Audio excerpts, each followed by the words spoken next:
The Bharat Empire, a self-proclaimed world's third military superpower, never fails to deliver gut-busting laughs for global military enthusiasts.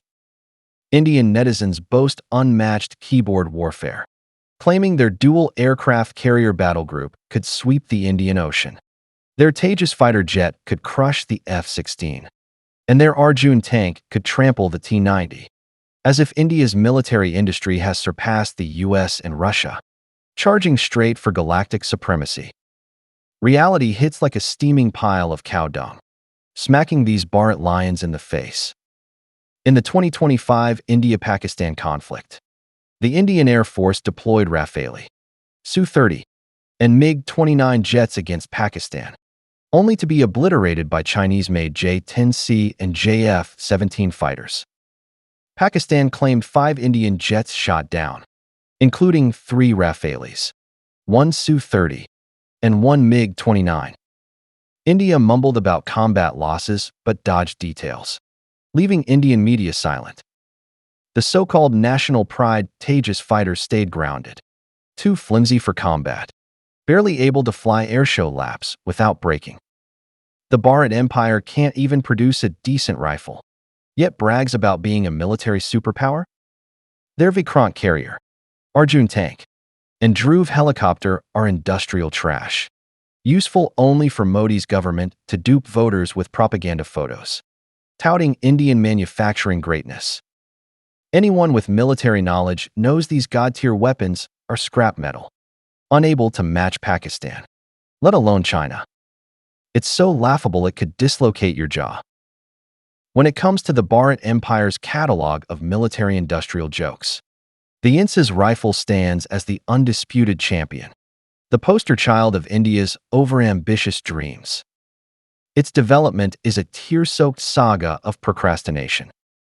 In the 1980s, India aimed to create a world-class indigenous rifle to replace the outdated Lee Enfield and L1A1, claiming to blend AK-47 reliability with M16 modularity. Nearly 2 decades later, the rifle crawled into service in 1998, delivered at a bullet cart's pace. The design is a Frankenstein mess, copying the AK-47's long-stroke gas piston system, mimicking the M16's 5.56mm caliber magazine, adding an H&K charging handle, and borrowing an FN/FEL gas regulator, stitching together a monstrous pile of parts. The structure is complex, the craftsmanship shoddy. Plastic magazines warp or melt in heat, and sights are so misaligned they might as well be drunk.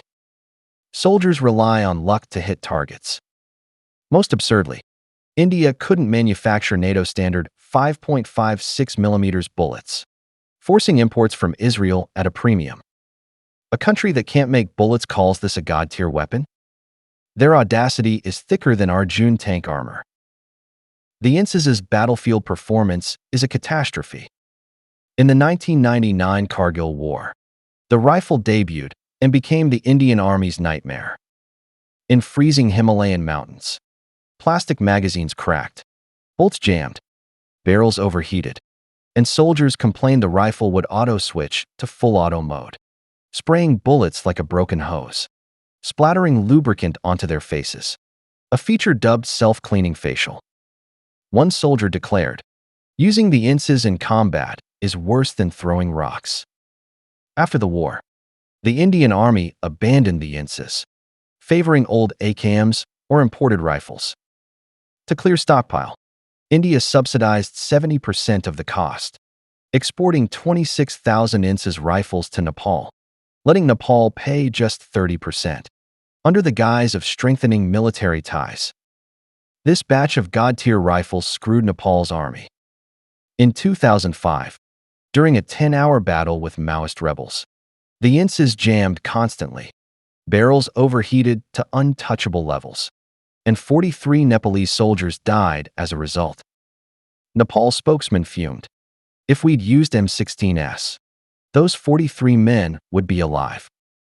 Nepal ditched the INSAS, switched to US M16s and South Korean K2s, trashed India's rifles, and tanked India's military-industrial reputation. This fiasco is the Bharat Empire's peak ally scamming moment, leaving global military enthusiasts laughing. Only India could turn a gift into an international punchline. Undeterred by the INSAS's collapse, India's Defense Research and Development Organization tried salvaging its god-tier status with an upgraded version called Excalibur, a name so tacky it screams knockoff. Indian media hyped it as a game-changing leap, supposedly rivaling Western rifles. The reality was same old jamming, overheating, and parts wearing out like cheap toys. Magazines were slightly thicker but still warped in heat, and sights remained off-target. The Indian Army tested it and refused, saying, "Don't equip this. It's an embarrassment." The Army later realized the INSAS's 5.56mm caliber lacked stopping power for modern warfare, pivoting to 7.62mm AK-203S and SIG-716S, abandoning their own god-tier creation. The Excalibur flopped, unsellable even for export, becoming another self-indulgent flop in India's military-industrial circus. The INSAS saga, from god-tier to global joke, captures the Bharat Empire's cycle of brag, fail, brag again, fail again. A country that can't make a decent rifle dreams of aircraft carriers and fifth-generation jets? That's next-level courage. The Bharat Empire's overambition doesn't stop at the INSAS. Their Vikrant carrier took 18 years to build, leaks like a sieve, cracks on the deck, and needs tugboats to escort it, with less combat power than a decent destroyer. The Arjun tank, at 68 tons, gets stuck in mud, breaks down like it's playing the lottery, and the Indian Army prefers Russian T-90S. The Dhruv helicopter crashes, so often pilots call it a flying coffin, and South American nations rejected it after test flights. India can't even assemble foreign gear without screwing up. Hindustan Aeronautics Limited, tasked with assembling Su-30S and Rafales, produces shoddy work, with Su-30S crashing every couple of years, costing billions and earning the nickname Widowmaker.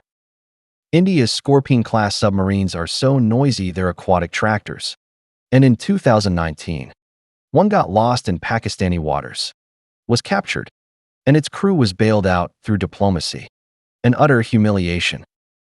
In the 2025 conflict, Pakistan's J-10C and JF-17, using PL-15 missiles and advanced radar, locked onto Indian jets, exposing India's shoddy assembly as Rafales and Su-30S fell like flies.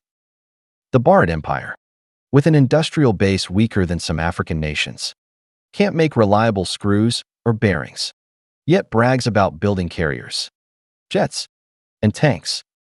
It's like a toddler running a marathon before learning to walk, destined for a faceplant. From the INSAS to the Vikrant, from the Tejas to the Arjun, the Bharat Empire proves anyone can boast, but delivering is hard.